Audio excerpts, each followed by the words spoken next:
we begin at the root, because if the root is false, the fruit will disappoint. Most of us learn to pray by looking up, speaking out, and hoping in. But listen closely. Built into that motion is the belief that God is elsewhere, and that you as a separate self must cast the line far enough to hook the divine. That is the hidden assumption. And that assumption, not your sincerity, determines the harvest. If you pray from two, you confirm two. If you begin in distance, you guarantee delay. If you start in separation, how will you arrive at union? The Master gives us the foundation. I and the Father are one, not near, not aligned, not in covenant across a gap. One, he adds, the humility that reveals the way I can of mine own self do nothing. The Father within me doeth the works. There are not two workers, a man persuading a God. There is one presence revealing itself as word, as act, as healing. The kingdom of God is within you. Where, then, will you call? And to whom will you speak? If the one is the life of your life and the mind of your mind. As long as you imagine a seeker on this side and the sought on that side, you will build ladders of thought and climb them in the dark. Who by taking thought can add a cubit to stature, make one white hair black, turn winter into spring? Who? Your thought will not bridge a gap that does not exist. The gap is the dream. God is one. Therefore, prayer that begins in two only reinforces the dream of two. Be gentle with yourself, but be absolute with the premise. Don't bargain. Don't postpone. Don't go on with vain repetitions. Stop. Stop. Let the tongue fall still and the breath grow quiet until the fact stands up within you. God is. That is the mantra that ends distance. God is. The Lord is. That's all. Not to convince God. God needs no informing. Not to convince yourself by self-hypnosis. Thought cannot do that work. The statement is a door to silence. Enter. You will say, but what of my need, my fear?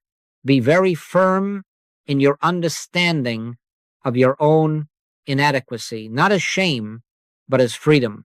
I can of my own self do nothing. In that surrender, the Father within does the works. Prayer, then, is no longer appeal. It is abiding as that. One presence before thought arises. You cannot see it, hear it, taste it, touch it, smell it, or think it. Yet when you rest in it, you know, be still and know that I am God. Begin here. Begin now. If you pray from two, you confirm two. Begin in one. And let grace be what grace is, God revealing God as your very life. Now, having laid the root, let us be very clear about the branches that grow from it. There are two parts to this work. There is the letter of truth, and there is the spirit or consciousness of truth. The apostle put it starkly, the letter killeth, but the spirit giveth life. The letter is holy as a signpost, not as a power. It instructs your mind, points your attention, consoles your heart, and then it must step aside. Why? Because thought is not power, language is not presence, and God is one. If you rely on words to carry you into God, you will be building ladders in a place where there are no walls to climb. Use the letter as you would use a ladder against a wall. Climb until you reach the roof, and then step off. Do not clutch the rung and call it safety. Be still and know that I am God. The words are the last rung. The knowing is the roof. Study prepares. Realization heals. Recitation prepares. Silence prays. Even the highest truths, when repeated as formulas, will turn to stone in your mouth. Don't go on with vain repetitions. Stop. Stop. Let the letter fulfill its purpose and no more. How do you stop? Close the lips over the teeth and hold them there. Let the tongue fall still. Say within, once or twice, not to inform God, but to still the storm. God is. The Lord is. That's all. Refuse to add an adjective, a request, a bargain. Take that holy two-word treatment as a door, not as a chant. Then enter. Sit down inside the quiet. When you are tempted to speak again, remember, as long as you believe there is power in a good thought, you are far from the kingdom. Thought is not the spirit. God is one. For those who are new, take heart. The mind will tire first. It will yawn, argue, itch, check the clock, and invent emergencies. Let it. The mind's fatigue is not your failure. It is the sign that the personal doer is running out of rope. In quietness and in confidence shall be your strength. Wait there. Grace meets you in the stillness, not in your effort. My thoughts are not your thoughts, saith the Lord. Good. Then you need not supply any. This is not trance, not self-hypnosis, not a mood.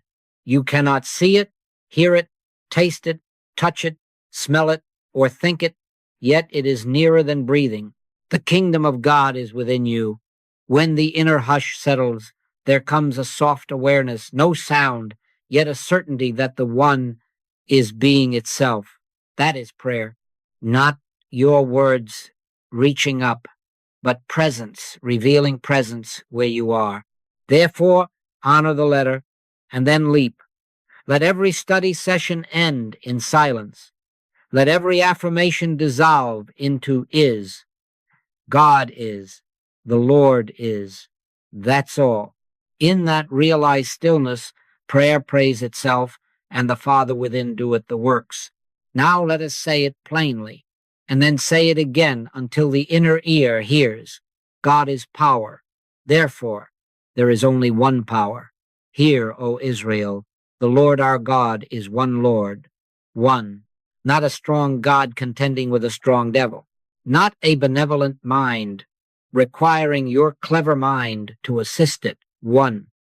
As long as you hold even a secret corner for a second cause, you will live by reaction and defense. But if God is one, what remains to threaten? What remains to help? Nothing stands outside to oppose or assist God. I am the Lord, and there is none else. Do not leap to the mind for comfort.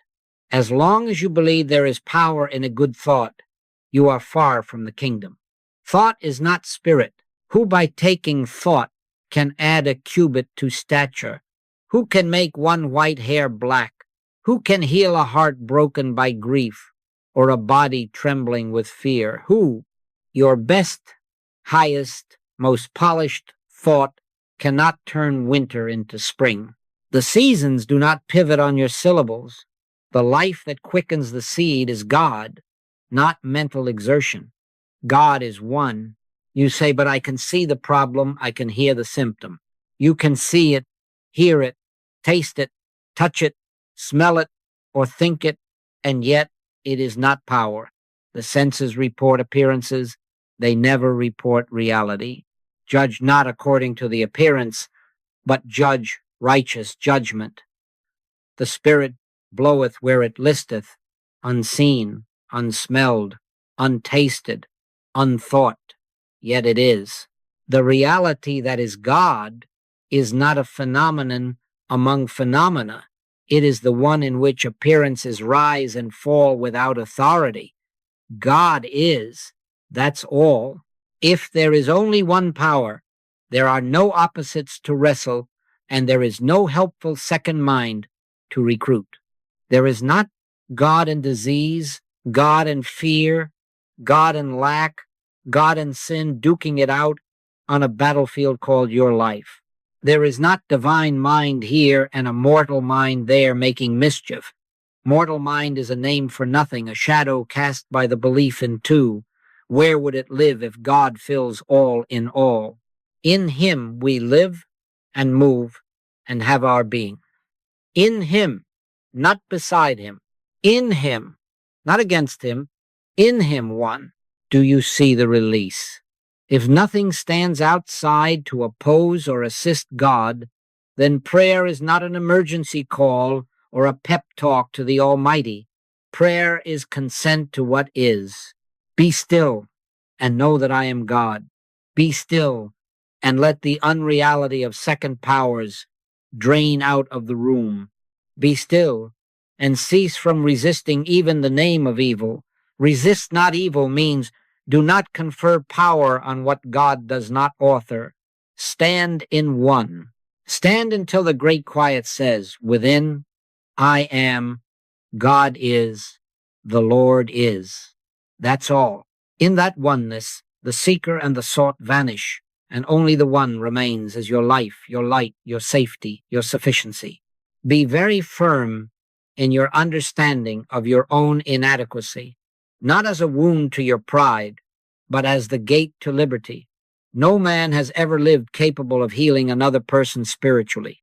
I can of mine own self do nothing. The Father within me doeth the works. The Master did not decorate human capacity. He dismissed it. He rested in the presence and allowed God to bear witness to God. So must you. As long as you imagine that your personality, your eloquence, your concentration, or your volume can move God, you will grind your gears in two-ness. God is one. A woman wrote me, let us call her Ruth. Her child burned with fever. She began to plead, to command, to bind and loose with phrases collected from books. The more she spoke, the hotter the room felt. At last, exhausted, she put her hands down and said within, once, let me turn this over now to the Father within. Then she was still. No formula, no bargaining. In that quiet, not 5 minutes later, the child breathed easy and slept. Do not make a superstition of minutes. Do not add a new technique. See the lesson. When the personal doer falls silent, the presence appears as harmony by grace, not by might nor by power, but by my spirit. Reframe your identity. You are not a performer before God, demonstrating piety to earn results. You are a transparency for God, an open window for the light already shining. It is God which worketh in you both to will and to do. When you forget to be somebody, the somebody that is God stands forth as the only I. I live, yet not I, but Christ liveth in me. Hear the paradox that frees you. Your faith in faith cannot help you. Faith in faith is still faith in a human act. Grace is not a response. Grace already is. What then? When the compulsion to fix arises, the chest tightens, the mind rushes to plan, to plead, to push. Stop, stop. Put the hand upon the mouth if you must. Let the tongue fall still. Close the lips over the teeth and keep them there. Turn within, not up, not out, and consent. Let me turn this over now to the Father within. Let me feel thy presence. Say no more, take no thought, remain without demand. In that yielded silence, you are on the receiving end of God. My grace is sufficient for thee. Practice this pivot in the small hours and the crowded streets, when the bill comes due, when the diagnosis arrives, when the insult stings. Consent, not contest. Yield, not wield. You will discover that burdens dissolve not because you carried them better, but because there is no separate bearer. Cast thy burden upon the Lord, and he shall sustain thee. The Father within does the works. God is, the Lord is. That's all. When this becomes your habit, effort gives way to abiding, and abiding reveals that the one has been the life of you all along. Now you will ask, and rightly, if I am to stop pleading to a distant God, what does it mean to pray as God? First, remove the offense your mind might take. This is not blasphemy, not inflation, not a little self climbing onto the throne of the eternal. The Master left you no room for such vanity. I can of mine own self do nothing. The Father within me doeth the works. To pray as God is not a man pretending to be deity. It is the surrender of the pretense of a separate man. It is identity. Remember the I that says, I am the same life, the same being, without a second beside it. Before Abraham was, I am. Understand the discernment here. When I say I am not pointing to Joel or to you as a person endowed with special voltage. I am pointing to the one I that lives, itself as you, the impersonal presence that bears witness to its own grace. The kingdom of God is within you, within, not beyond, not later, within, now. To pray as God, then, is to abide as that interior. I before thought arises, before the mind manufactures a petitioner and an object, before language casts a shadow of two, God is one. Do not mistake this for affirmationism, for mental sending, for projecting a thought across miles, for commanding matter to rearrange itself to your picture. As long as you believe there is power in a good thought, you are far from the kingdom. Thought is not spirit, who by taking thought can still the storm at sea, make a fig tree bear in winter, or give rest to a frightened heart. Who? You cannot push grace with syllables. You cannot direct infinity with visualization. Stop, stop, be still, and know that I am God. Functionally, what does it look like? You close the outer conversation, you let the tongue fall still, and you turn within. Not up, not out, within. You rest, not as a beggar at a gate, but as the gate through which the one flows. In that quiet, the triad dissolves. There is no practitioner here and a patient there, no problem here and solution there. There is one life beholding itself, Christ in you, the hope of glory. In that beholding, without request, harmony appears by grace. The Father within doeth the works. What it does not look like is equally important. It is not projection, not sending peace from you to another as if you possessed a packet of holiness to mail. It is not command over matter, not ordering bones, blood, weather, or wallets. It is not bargaining, not tallying virtues to leverage a result. It is not technique, not a sequence of sacred syllables to flip a cosmic switch. Do away with all that. Where the Spirit of the Lord is, there is liberty. Liberty from cause and effect puppetry, liberty from the superstition that your mental motion moves God. To pray as God is to abide as I. To stand so still in one that the ancient name rises of itself. I am that I am, and the heart knows without thought God is, the Lord is. That's all.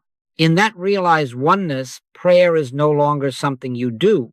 It is the presence being itself as you, and in that being, all is well. Now we must make it practical and very simple, so simple the mind will despise it and the heart will recognize it. Begin by arresting the old habit. Let your tongue fall out before you talk to God. Hold those teeth together. Don't go on with vain repetitions. Stop. Stop. Prayer begins when the mouth ends. Sit down. Seat the body as if you had all the time in the world, because you do. In God there is no clock. Place the feet. Soften the breath. Release the brow. Unclench the hands. Become available. Turn within, not up, not out, within. Acknowledge once softly within yourself, not to inform God, but to bring the mind to heal. God is, the Lord is, that's all. And then let even that holy word melt into its source. Be still and know that I am God. No recital, no embroidery, no mental painting of outcomes. Treat God as omniscience. Your Father knoweth what things ye have need of before ye ask him. If he knows, why explain? If he is, Why request? You are not here to report conditions to the infinite. You are here to consent to the infinite as the only condition. Remain. 30 seconds or 10 minutes. Make no bargain with time. Grace is not on your clock. They that wait upon the Lord shall renew their strength. Wait means wait. When the mind tugs at your sleeve, what about the bill? What about the pain? Put your hand upon your mouth if you must.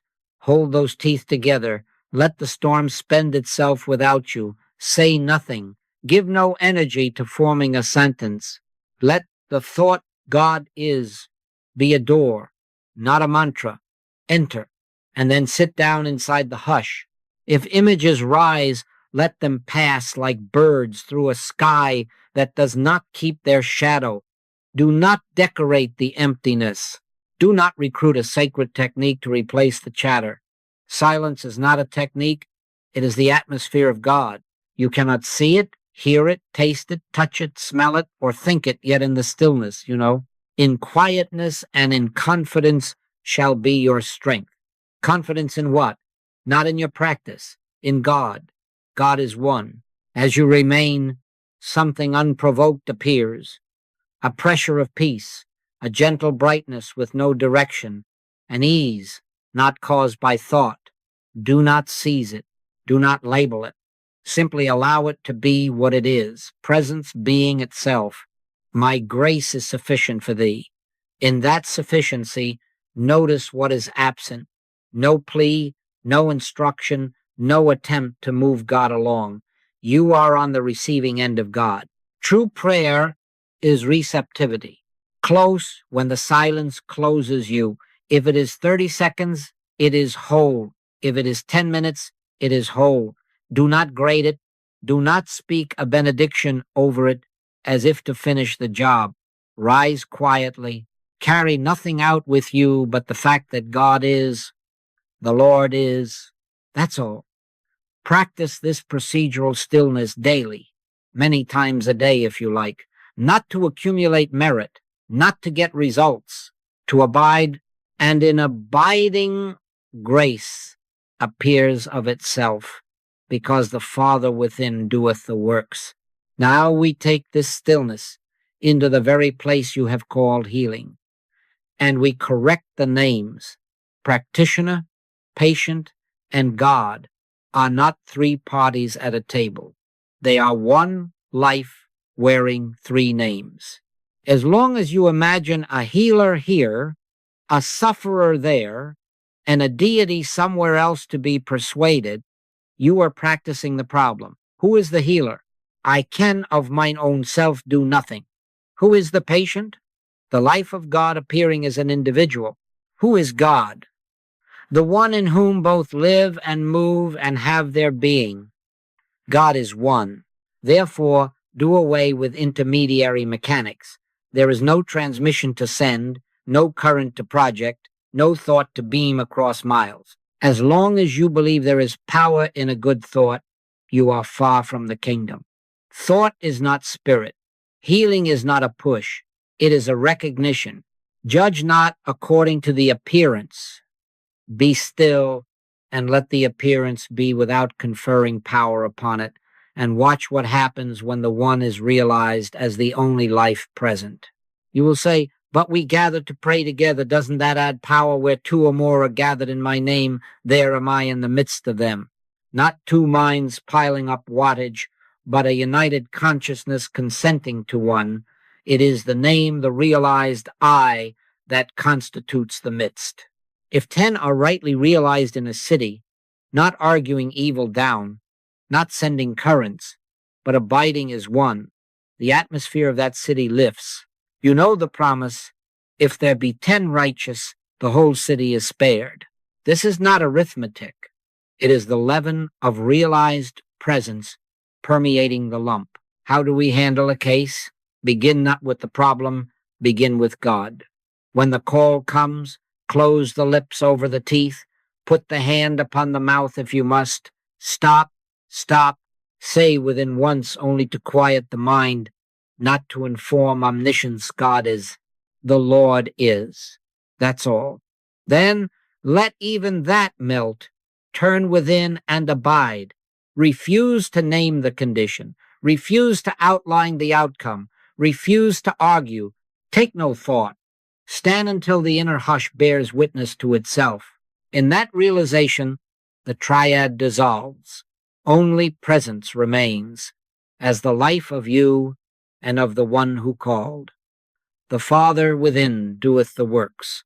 I recall a night when a man, let us call him Jonas, was wheeled into surgery. His wife phoned frantic words. I did not take the details. I took the silence. Within moments, the old name rose of itself, I am, and with it a soft certainty, not a prediction, not a picture, simply presence being. Within the hour, the report was unexpected ease. Do not make a superstition of minutes. See the lesson. Harmony appears by grace when oneness is realized. Practice this not as technique, but as habitation.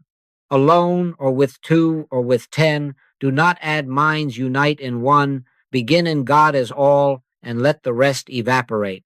Healing is oneness realized, not power applied from one to another.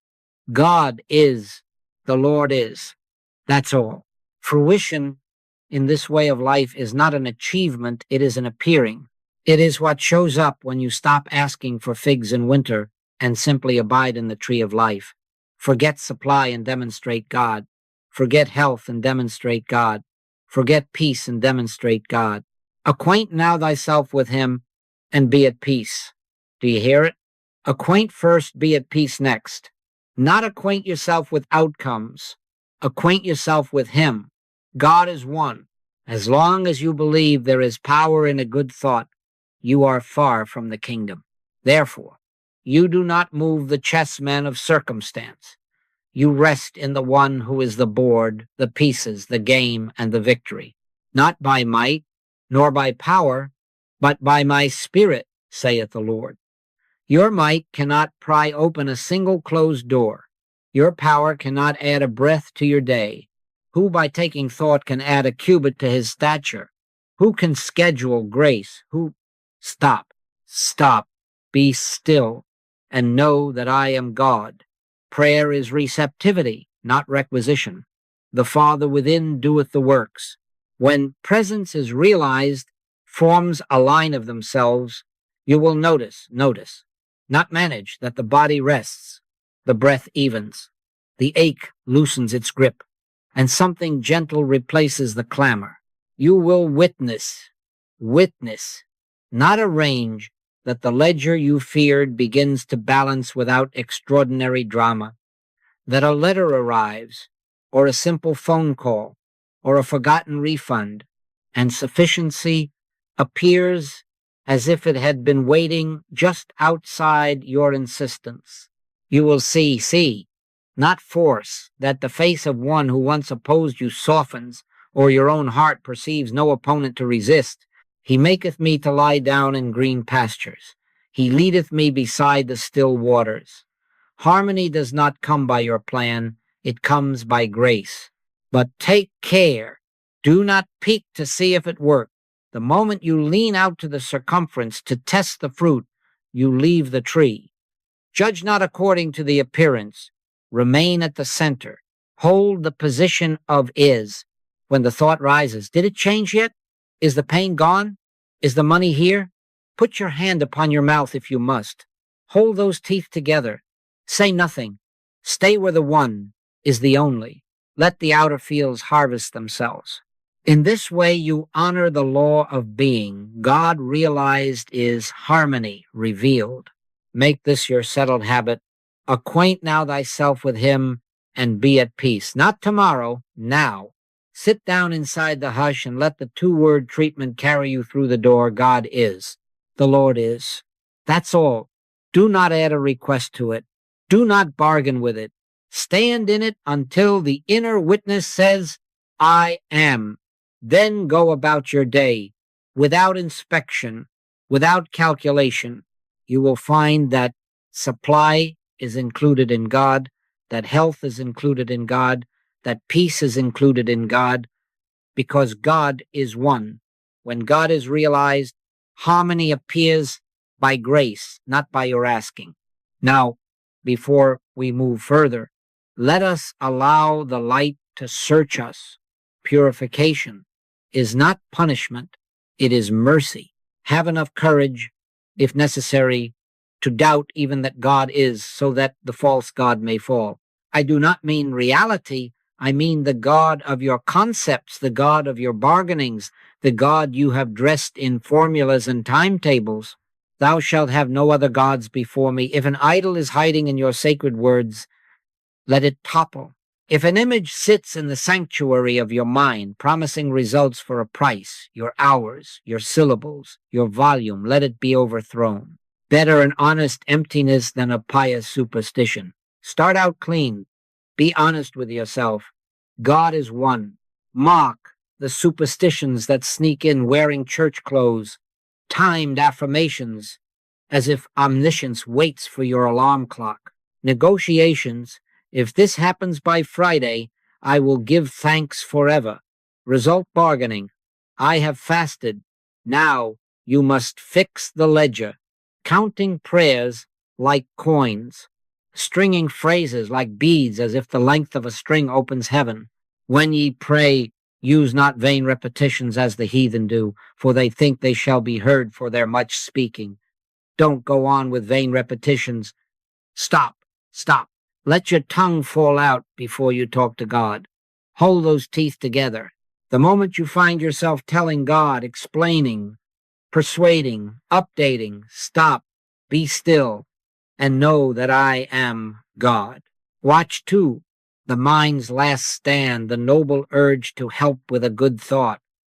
It will whisper, let me just add this one luminous idea. Smile at it and let it go. As long as you believe there is power in a good thought, you are far from the kingdom. Who by taking thought can add a cubit to stature, change the course of a storm, or still the ache of a frightened heart? Who? Thought is not spirit. Let the bird of that thought fly through. Do not build it a nest. Take no thought. Return at once to the ground. And what is the ground? God is one. Say it once within, not as magic, but as dismissal of the chatter. God is. The Lord is. That's all. Then abide until the agitation dissolves of itself. If it tugs at you, what about the pain? What about the bill? Put your hand upon your mouth if you must. Hold still. In quietness and in confidence shall be your strength. Do not measure minutes. Do not grade your silence. You cannot see it, hear it, taste it, touch it, smell it, or think it, yet in the hush, the I that is I rises without your help.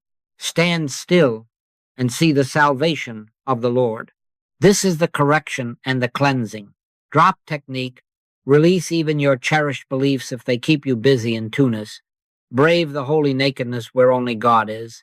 There, without bargain or formula, grace appears because reality stands revealed. God is. The Lord is. That's all. Now we must widen the circle without leaving the center. Service is not a louder voice. It is a clearer silence. The world is not healed by noise, by marching thoughts, by public display of piety. The world is healed in exact proportion to presence silently realized. Enter into thy closet, and when thou hast shut thy door, pray to thy Father which is in secret. Shut the door not only of the room, but of the lips and the mind. Be very firm in your understanding of your own inadequacy to fix a city, a nation, a planet. Who by taking thought can save a city? Who can legislate grace by slogans? Who? God is one. When the one is realized, the atmosphere softens and the fields ripen of themselves.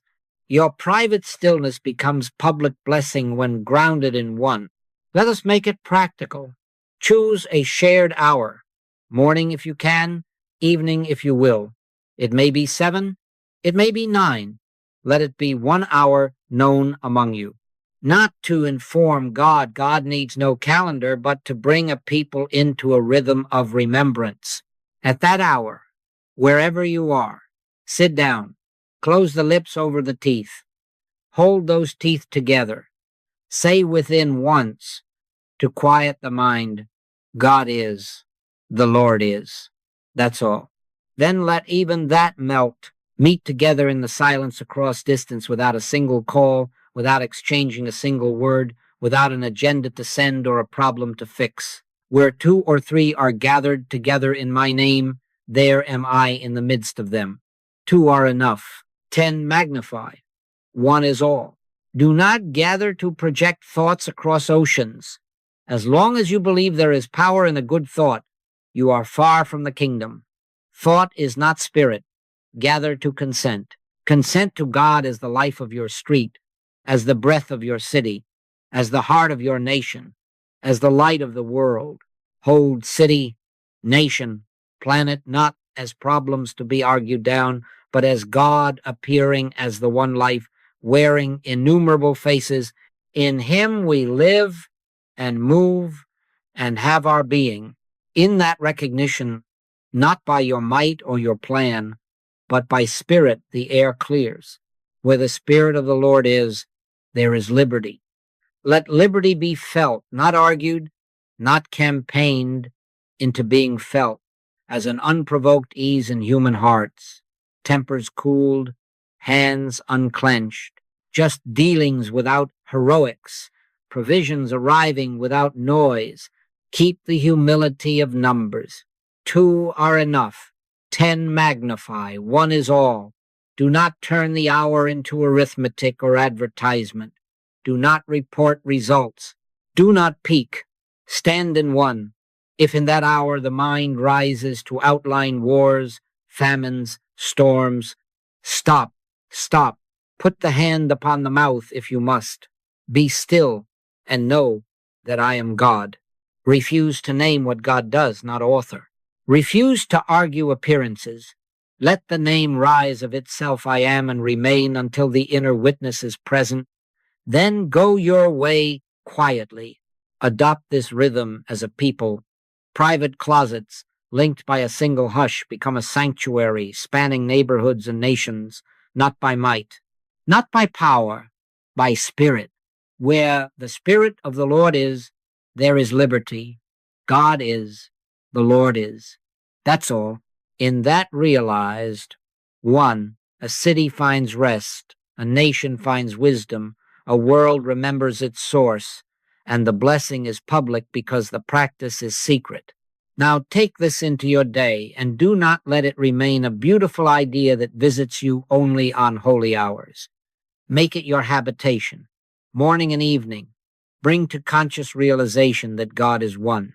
Not to inform God, God needs no report, but to steady the wandering mind in its right place. Before your feet touch the floor, close the lips over the teeth. Be still. Once, quietly within, say only to leash the mind, God is, the Lord is, that's all. Then let even that melt. Take no thought. Rise from that hush into your breakfast, your street, your work. At day's end, return the same way. Sit down inside the silence. Let the world roll up like a map. Say nothing. In returning and rest shall ye be saved. In quietness and in confidence shall be your strength. Thread your hours with little obediences. 1-minute pauses before calls, before meals, before decisions. The phone lights wait. The fork rises, wait. The pen hovers over a contract, wait. Close the lips. Put the hand upon the mouth if you must. Stop, stop. Once within, say God is not his charm but his doorway, and step through into wordless consent. This is not technique. This is homecoming. As long as you believe there is power in a good thought, you are far from the kingdom. Thought is not spirit. Consent is spirit's atmosphere. In these pauses, you do not push outcomes. You lean into presence and let the Father within do the works. Set your identity like a cornerstone. As long as God is, I am. Not I, a little person trying to hold it together. I, the life that calls itself I am. Fear cannot add itself to I am.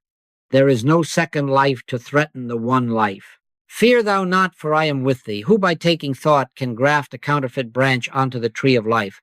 Who can import a rival presence into omnipresence? Who, I and my Father are one, stand there when the heart races, when headlines shout, when the ledger trembles, return to the axiom, as long as God is, I am.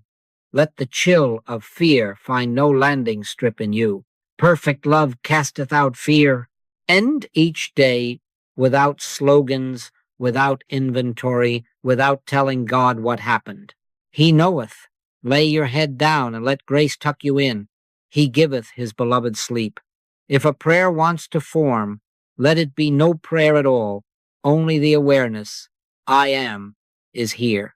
Resist the mind's postscript. Did it work? Was I faithful?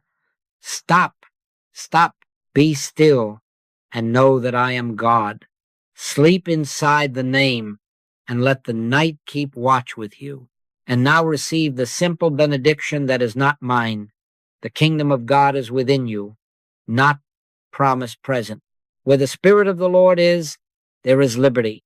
Liberty from two-ness, from might and method, from fear and forecasting. Abide as I.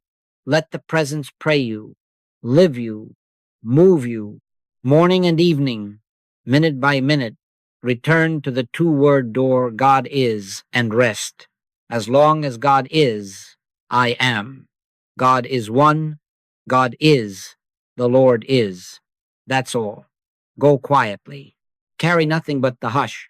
In that realized. One, your day is blessed, your house is lighted, and your world remembers its source.